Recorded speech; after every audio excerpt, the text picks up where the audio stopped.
I have kept this secret from my husband for 3 years now. 3 years that seem to me a lifetime, and which I can bear no longer. You must believe me when I say I have struggled to put the past and all it means to me out of my life. But I find my struggle is all in vain, and I now have an overpowering desire to be once again with the one I love so dearly, where we can be together once more, and hopefully put an end to this heartache which causes such pain and makes of my life a sham. Alice? Yes, Mom? There's a letter I would like you to post.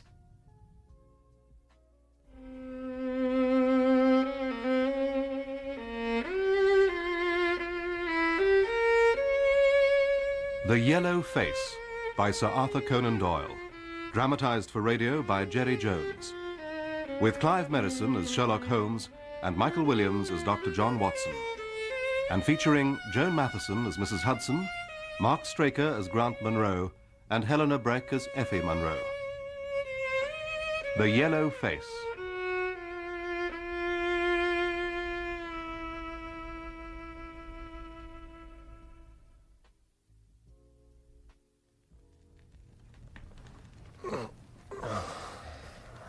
More whiskey, Holmes? No, thank you, Watson. Kind of you, but I've drunk more than enough. Excuse my asking, but, anything wrong? In what way wrong? Well, I hesitate to say, but you look unwell, Holmes. Do I indeed? Not unwell, are you? No, Watson, I am not unwell. At least not what is normally meant by the term. Then what... Bored is what I am, my dear fellow. When I'm between cases, I feel bored. Bored to my very bones. Bored. Then perhaps another drink would help. Oh, very well. If only to halt your needless concern. Like a drink when you're down in the dumps. Except for cocaine, Watson. Well... That is the magic potion that gives me glimpses of paradise. And brings you down to earth with a bump. Like love, I'm told. Yes. Strange business, love. Nothing lasts, they say. They're right, Watson. Nothing is forever. Though boredom, I must say, gives a remarkably good impression of it. Holmes, I have a suggestion to make.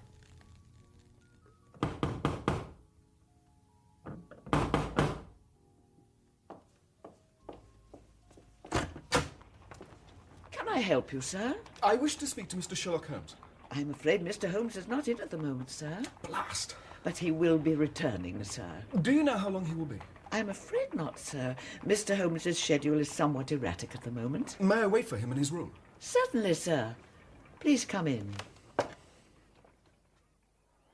should have known better than allow you to coax me into a stroll in the park, Watson. Let us sit down for a moment. Just look about you, Holmes. You must admit those trees are quite beautiful. Only if you will admit that relentless beauty can be devastatingly dull. Dull? This? You hardly know the meaning of the word, do you? I envy you, my dear fellow. I'm bored, and you walk constantly in wonder. Oh, I must say, Holmes, I shall certainly be glad when a new case comes your way. Very glad indeed. So will I. Oh, so will I. It's always the same. If you're not solving some mystery or other, you don't seem to be alive. Because I'm not. Cases are my reason, my only real reason for living. If you will not promise to love forever, said the man to his lady love, what is the point of forever? I still think the view beautiful from here. Yes? What's it like at midnight? Oh, cheer up, old friend. Something will happen. Of course. It always does. Here we are, sir. Please take a seat. Thank you. Is it all right if I smoke my pipe? I'm sure that is perfectly acceptable, sir. As you can see, Mr. Holmes is quite something of a pipe smoker himself. Now, you just sit down and relax, sir. I'm sure he'll not be too long. Relax. So easy to say. How can I relax? I must advise you, Watson, and I do it with all sincerity, should you ever in the future suggest a visit to the zoological gardens, I shall screech louder than any known monkey. But many of the animals are interesting, you have to admit. Let them from their cages, then they would be interesting. Well, yes. And now I suggest we release ourselves. Another walk? Yes. home. Oh, sir, you're leaving. I certainly am. It seems he's never going to come. I'm sure you'll only need to wait a little longer, sir. Then I'll wait in the open air. I feel half choked. I really am sorry, sir, but as I said, Mr. Holmes's activities at the moment... Yes, I know, but I'm stifled. I must get some air. As you wish, sir. I'm sure Mr. Holmes will be sorry to have missed you. Yes. Well, I'll be back before long. I'll let him know when he returns, sir.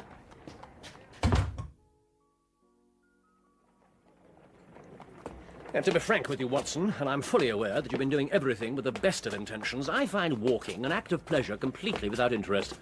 I appreciate your concern for my welfare, but moving the muscles without purpose is quite meaningless. So it would be no use my suggesting an art gallery? Oh, no, none whatsoever. I intend to go home and do nothing but sit, read, smoke, and sleep. Sorry, Holmes. I've been making some rather miserable suggestions, haven't I? No, Watson. It's just that you've been making them to a rather miserable man.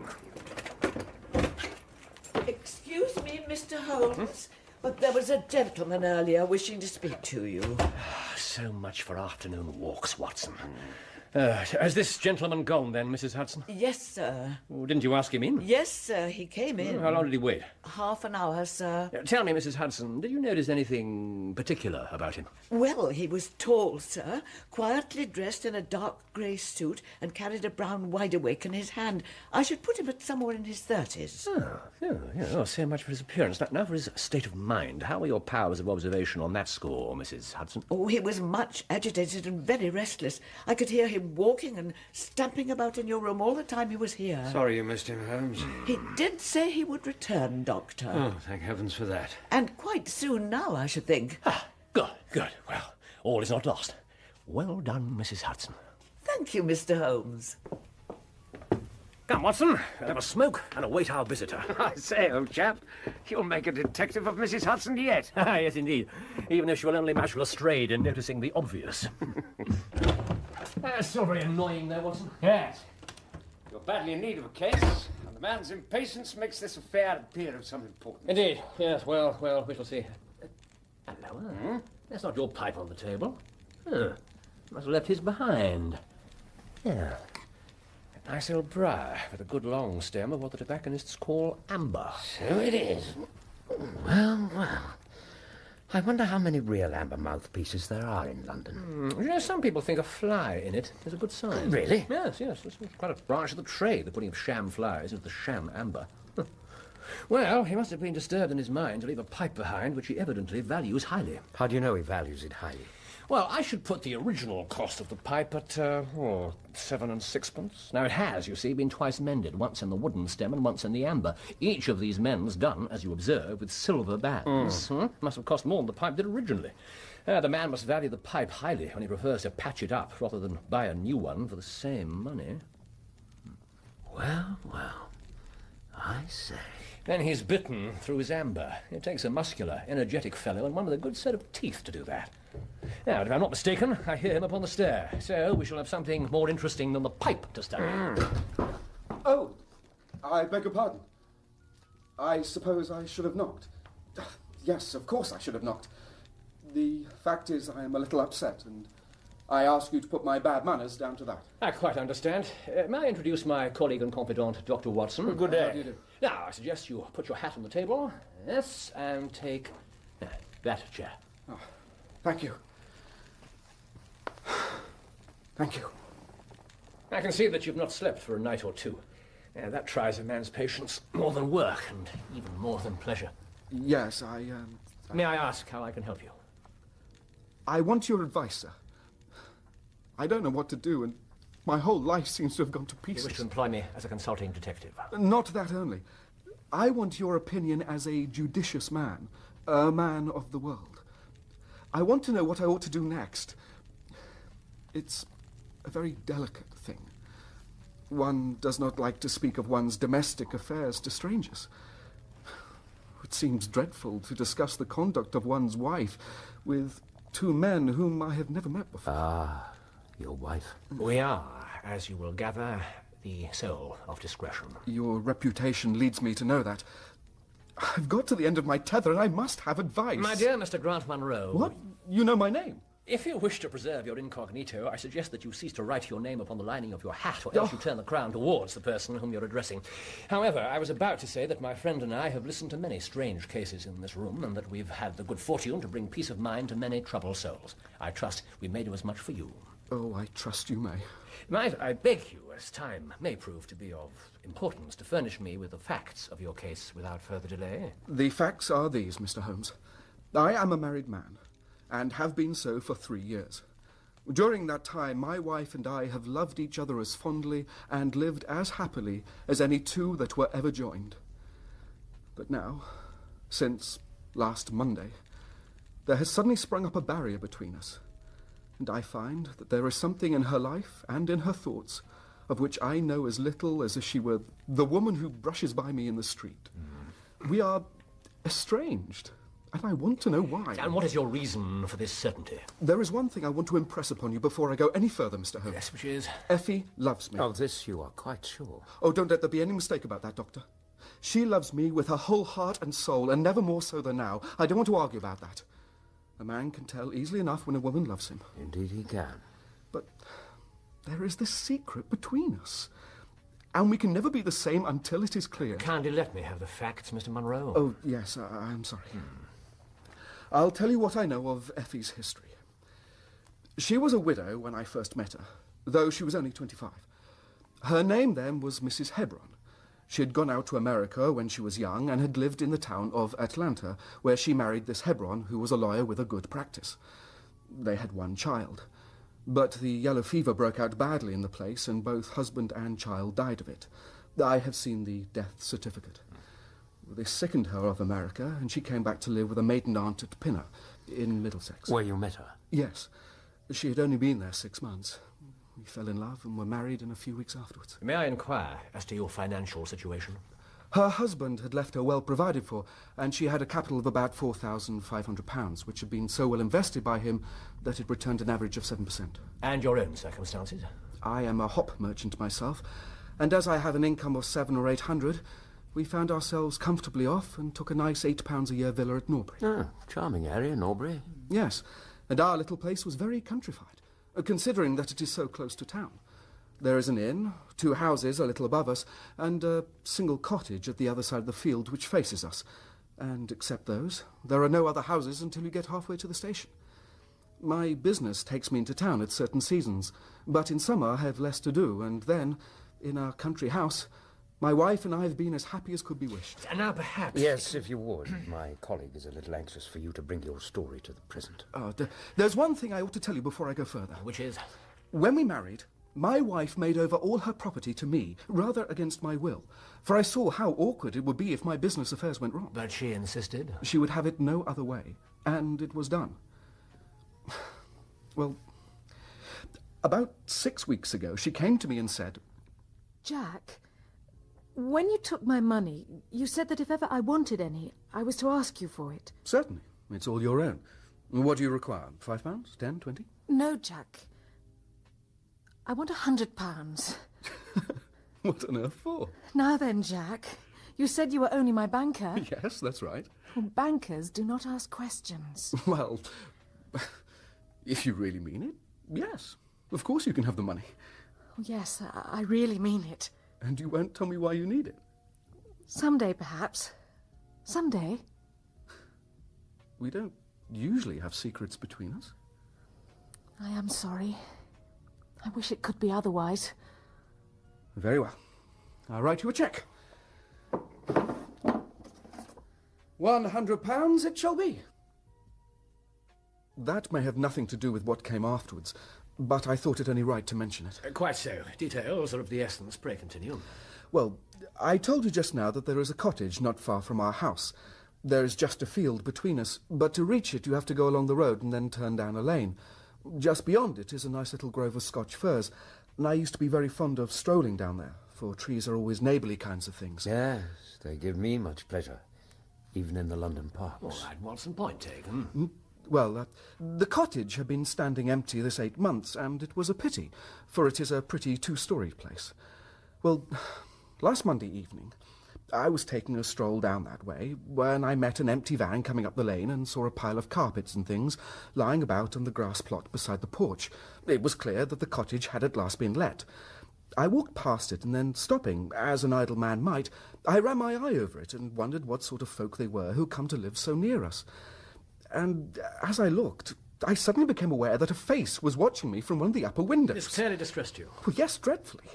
I don't know what there was about it, Mr. Holmes, but it seemed to send a chill right down my back.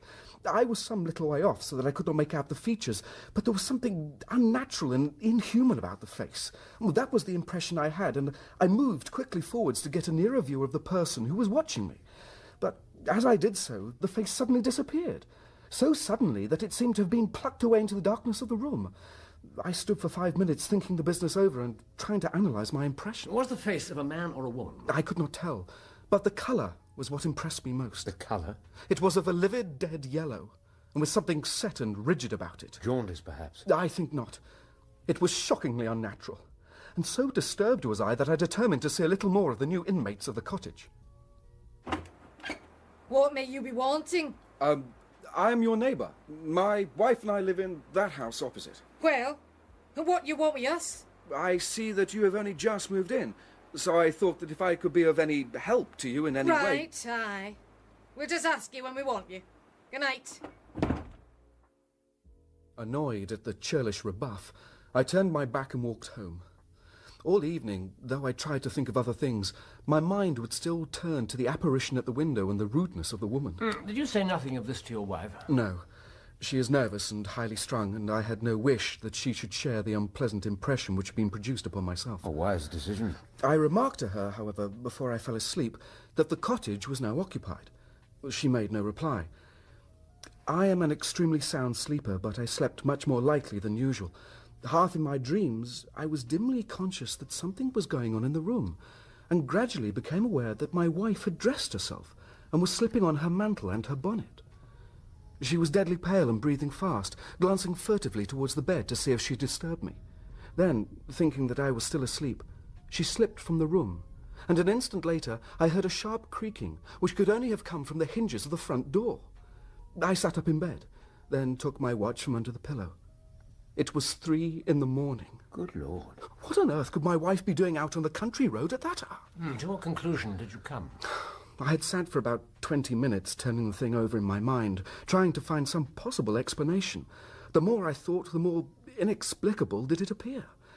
I was still puzzling it over when I heard the door gently close again, and her footsteps coming up the stairs. She gave a violent start and a kind of gasping cry when she saw that I was awake, and that cry and start troubled me more than all the rest, for there was something indescribably guilty about them. Where in the world have you been, Effie?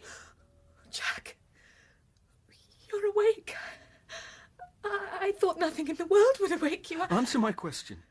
Where have you been? You used to say you slept the sleep of Where the have you been? Please, Jack. I can understand how surprised you must be. Answer the question. I've never done anything like this before. It's just... Well, you see... Yes? Well, I felt as though I was choking. I had a desperate need for a breath of fresh air.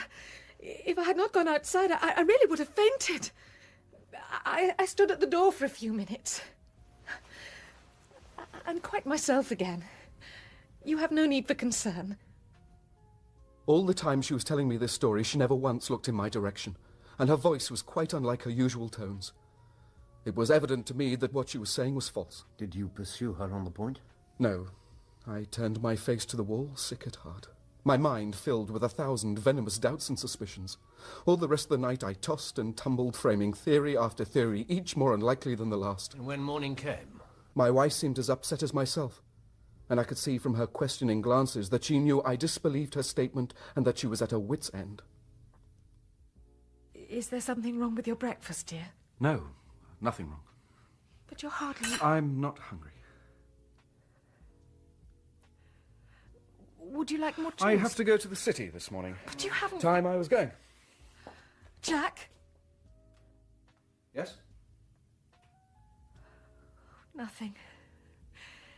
It was nothing. I see. However, Mr. Holmes, I was too disturbed in my mind to think of business matters, so I was back in Norbury by 1 o'clock. It happened that my way home took me past the cottage, and I stopped for a moment to look at the windows, wondering if by chance I might once again see the face I had seen the day before. To my surprise, the door of the cottage suddenly opened. It was nothing, however, to my surprise on seeing who it was that emerged. Jack, I've just been to see if I could be of any assistance to our new neighbours. Why do you look at me that way? So this is where you went on leaving your bed? What do you mean? I've never been here before.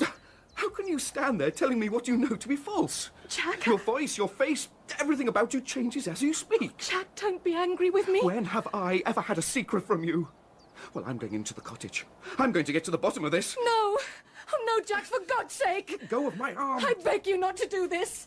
I swear that I will tell you everything one day. Too late. Jack, nothing but misery can come if you enter that cottage. I'm going in. No, Jack. Trust me. In God's name, trust me.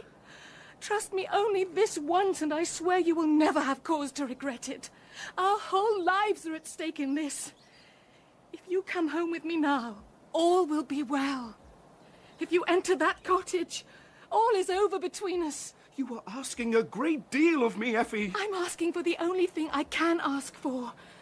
Your trust. Very well.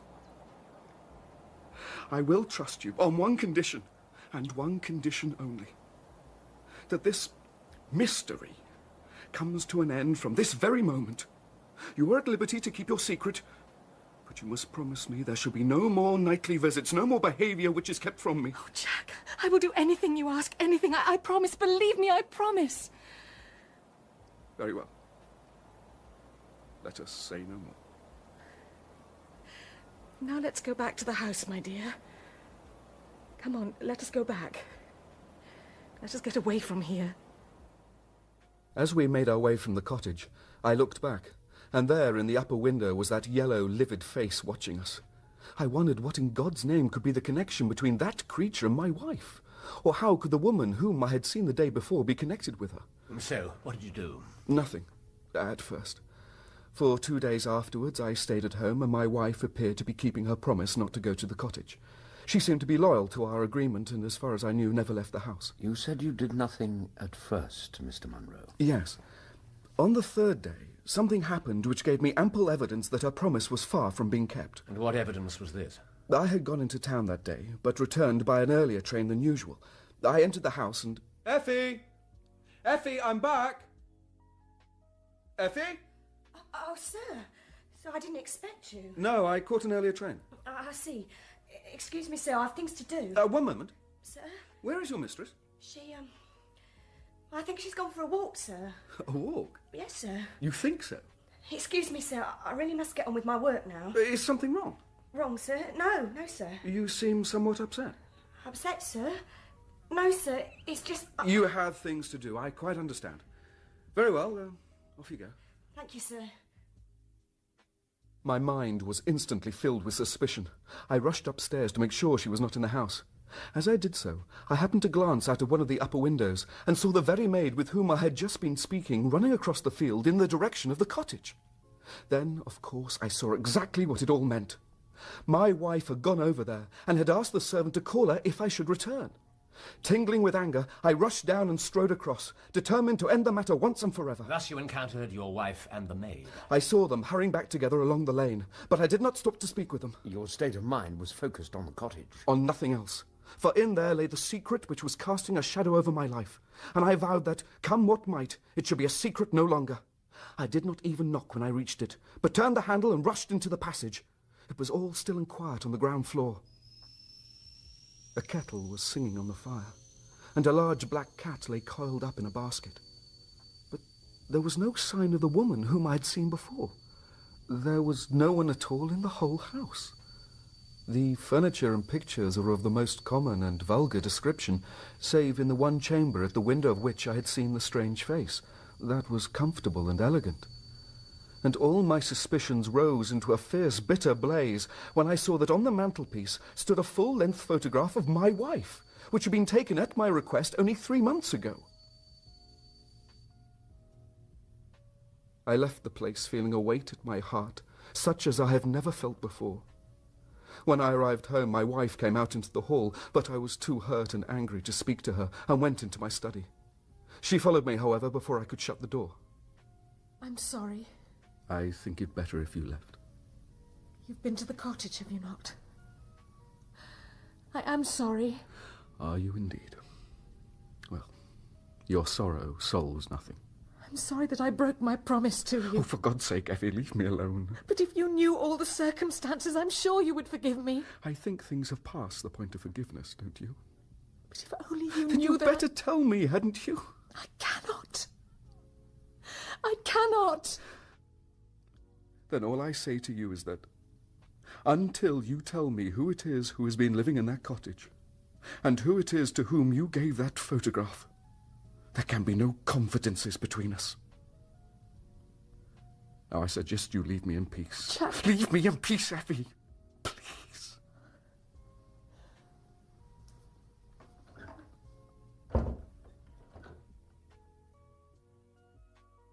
That was yesterday, Mr. Holmes. I have not seen her since, nor do I know any more of this strange business. All I know now is that my marriage, a marriage I treasured and thought secure, is now no more than a sham. I place myself unreservedly in your hands. So, you say it was unclear if the face at the window was a man or a woman. It was always at a distance. You do appear, however, to have been much affected by its appearance, the unusual colour, the strange rigidity, and so forth. And so would anyone. Tell me, how long is it since your wife asked you for the £100? Nearly 2 months. Yes, and have you ever seen a photograph of her first husband? No. There was a great fire in Atlanta shortly after his death, and all her papers were destroyed. And yet she has a certificate of death. You say you saw it. Oh, yes, she got a duplicate after the fire. Have you ever met anyone who knew her in America? No. Did she ever talk of revisiting the place? No. Or get letters from it? No. Yeah, thank you. Let me advise you, then. Return to Norbury and examine the windows of the cottage again. If you have reason to believe it inhabited, do not force your way in, but send a wire to my friend and me, and we'll be there within an hour of receiving it. And if it's empty? In that case, I shall come out tomorrow and talk it over with you. For now, goodbye. Above all, do not fret until you know that you really have cause. Thank you. Thank you both. I will be in touch with you. Before you go, Mr. Munro, your pipe. My pipe? So that's where I left it. Thank you. Goodbye, gentlemen. Goodbye, Mr. Munro.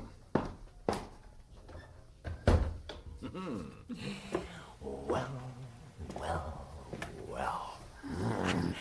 And what do you think, Watson? I think a glass of something is called for. A glass, my dear fellow, a glass of something will be excellent, excellent. I must say, Holmes, it's good to see you in such fine spirits again. Well, as you know, there's nothing like an interesting case to set the pulse a-beating. Do you have a theory? Provisionally, yes. However, I shall be very surprised if it turns out not to be the correct one. But first, Watson, a little drink, and then a fine walk. A walk, Holmes? Why not? It's a beautiful day, and the exercise will do us good. But I thought you... The drink, Watson, the drink.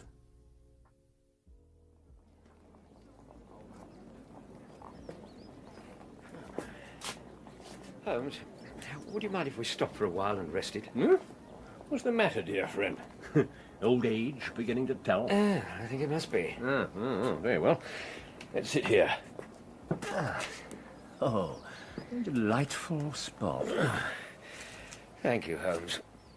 Just look at that view, Watson. Look at it. It's quite beautiful. Yes. How could one ever tire of such a vista? I thought you were going to explain your theory to me. Yes, so I shall. You must forgive me, old fellow. It's just that I'm so enjoying this case that I'm reluctant to bring it to an end. Nevertheless, the facts... Quite so.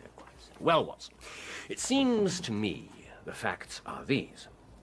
The person at the cottage is the woman's first husband. How else can we explain her frenzied anxiety that her second husband should not enter? As I read it, it goes something like this. This woman marries in America. Her husband contracts some bothersome disease and becomes a leper or an imbecile. Something, anyway, which is regarded as repellent. She leaves him eventually and returns to England. She changes her name and starts, as she thinks, a new life. She meets and marries Mr. Munro. She's been married 3 years and believes her position to be quite secure, having shown her husband the death certificate of some man whose name she has assumed. Suddenly, however, her first husband discovers her whereabouts, the information having been given to him by some unscrupulous woman who's become attached to him in some way. They write to the wife, threatening to come and expose her past life and her desertion of her invalid former husband, a past of which she could hardly be proud. Mrs. Munro asks her husband for £100 and endeavours to buy them off. In spite of this, they still arrive, and when Munro informs his wife that there are newcomers in the cottage, she suspects at once who they are. She waits until her present husband is asleep and then rushes to the cottage in an attempt to persuade them to leave her in peace. Having no success, she goes again the following morning, and her husband meets her coming out as he told us. She promises never to go there again, but 2 days later, the desire to get rid of those dreadful neighbours is too strong, and she makes one more attempt, taking with her her photograph, which, no doubt, has been demanded from her to strengthen their blackmail. And while she's talking with them, the maid rushes in to say her master has returned unexpectedly. The wife, knowing that her husband will come straight to the cottage, hurries the occupants out of the back door, probably into the grove of Scotch firs he mentioned. In this way, he finds the place deserted. Yes, I shall be very surprised, though, if it still is when we go this evening, as undoubtedly we shall. Well, what do you think of my theory, Watson? Watson? Wake up, Watson.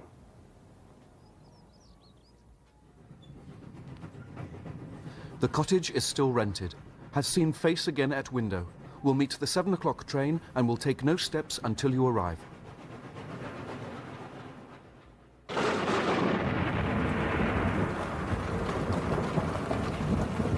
The weather being what it is, I thought it best to meet you with the trap. Most thoughtful. I saw lights in the cottage as I came down.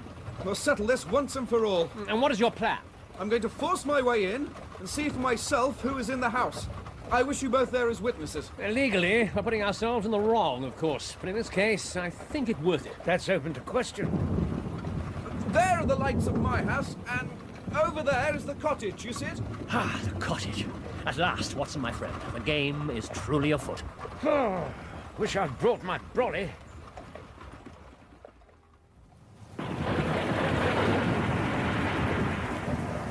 Now then, for a few answers. Oh, look! Look there in the upper window. It's the creature. Now you've seen for yourselves. You've seen for yourselves. I'm not the only one at last. Good heavens! What on earth is it? I can't imagine. Oh, it's gone. For God's sake, Jack, go away from this place! Effie, so you are here, as I thought. Leave here, all of you! Leave here! Out of our way! I beg you! You begged before. I'll not be made a fool of again. Please, Jack, think better of it for both our sakes. Trust me once more and you will never regret it, never! I've trusted you too long. Let go of me! My friends and I are going to settle this matter. Let go of me! Right, we're in. Upstairs, I think, don't you? Yes, come on, follow me. Jack!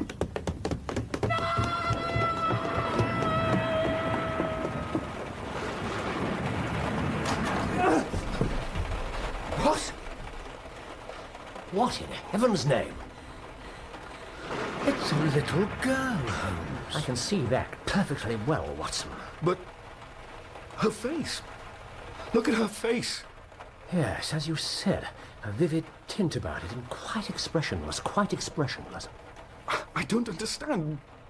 What is this? Well, let us see what we shall see. Now, come here, little girl. That's quite all right. No need to be afraid. That's it. That's it. There now. Well, as you can see now, Mr. Munro, it's not a face at all, but a mask. A mask? Why is she wearing And now, as you will also see, I remove it. God! What is happening here? I can't believe my eyes. So now you know, Jack. I just can't believe it. But now you know. No, I know nothing. But you force me to tell you against my better judgment. Perhaps, Mrs. Munro, you'd prefer us to go downstairs. No. The time is now. The place is of no importance. Then, for God's sake, tell your story. Very well, Jack. I shall tell my story. I shall tell of my first husband who died in Atlanta, and of my child who survived. Your child survived? But you said I shall tell of this locket I wear. A locket you did not know opens. There. That, my dear, is my first husband. John Hebron of Atlanta. But he's... the noblest man who ever walked the earth. I cut myself off from my race in order to wed him.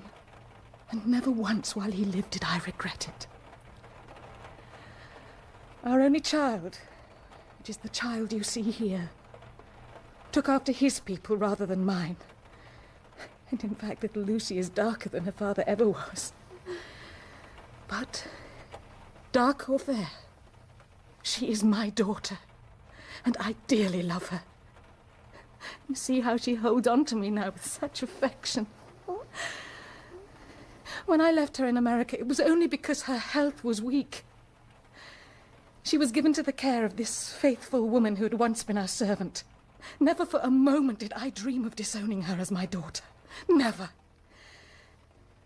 But when fate brought us together, Jack, and I learnt to love you, I feared to tell you about my child.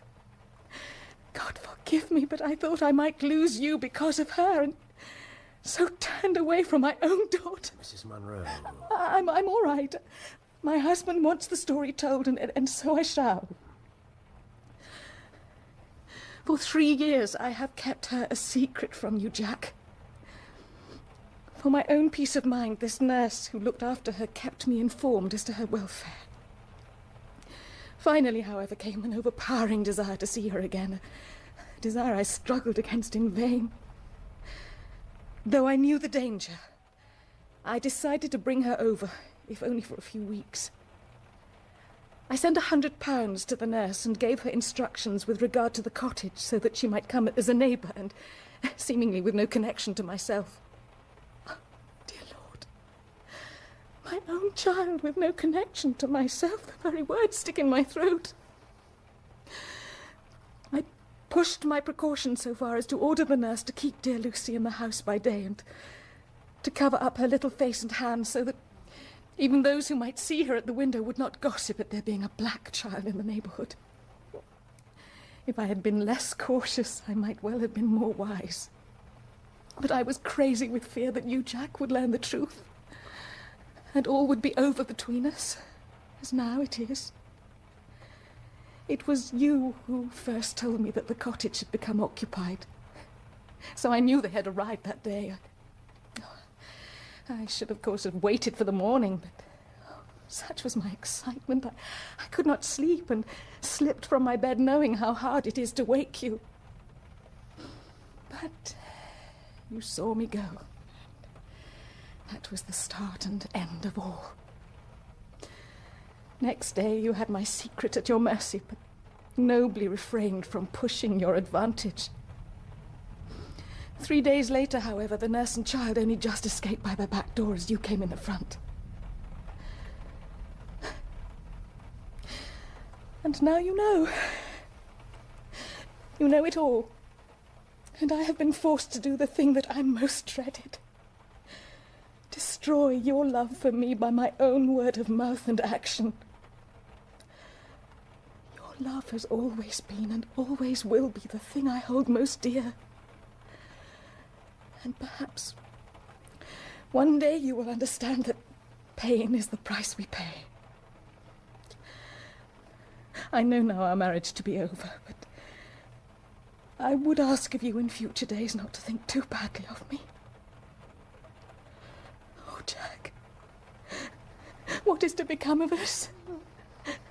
Of my child and me? Oh, Jack. Jack, please say something. Mr. Munro, Lucy, come here. Come to me. That's it. Here, let me lift you. There. Well now, Lucy. What a lovely smile from such a lovely girl. Oh, Jack! Oh, my dear. I am not a very good man, I know. And I am aware, perhaps more than you know, of all my faults.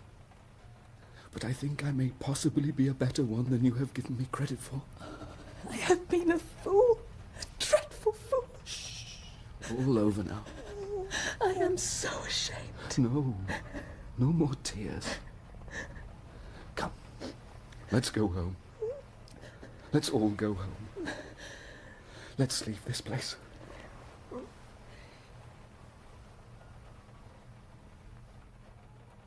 Yes.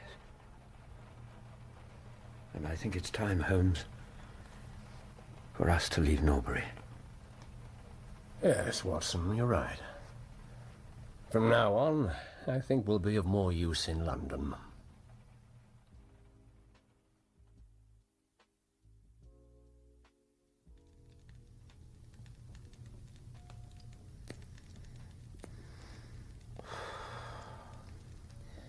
You're very quiet, old fella. The journey back. All through supper, you've hardly said a word. No. Why so gloomy? The case had a successful outcome, even if events were not quite as you predicted. Oh, yes. Not worried about that young family, are you? No, Watson, I'm not, no. In fact, rarely have I been so gratified to be wrong. Oh. The sight of them walking into their home to start a new and proper life together, it's worth all my own errors. Exactly. So don't wallow in your failure to deduce an explanation which only Mrs. Munro herself could give. After all, if we hadn't gone to Norbury, the true story might never have been known. And there wouldn't have been a happy ending. Right as always, old friend. Nevertheless, I shall take my candle and go to bed. I've learnt a lesson about myself today. And a little solitary contemplation won't do me any harm. What? Watson, if it should ever strike you that I am getting a little overconfident in my powers or giving less pains to a case than it deserves, kindly whisper Norbury in my ear, and I shall be infinitely obliged to you. You may depend on it. Good night, Holmes. Good night, Watson.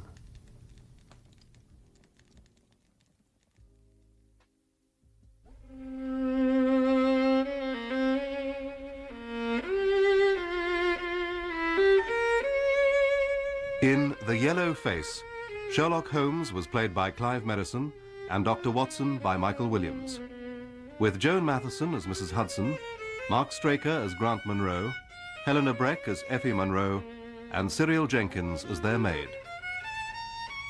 The violinist was Leonard Friedman. The Yellow Face was dramatized for radio by Jerry Jones and directed by Enid Williams.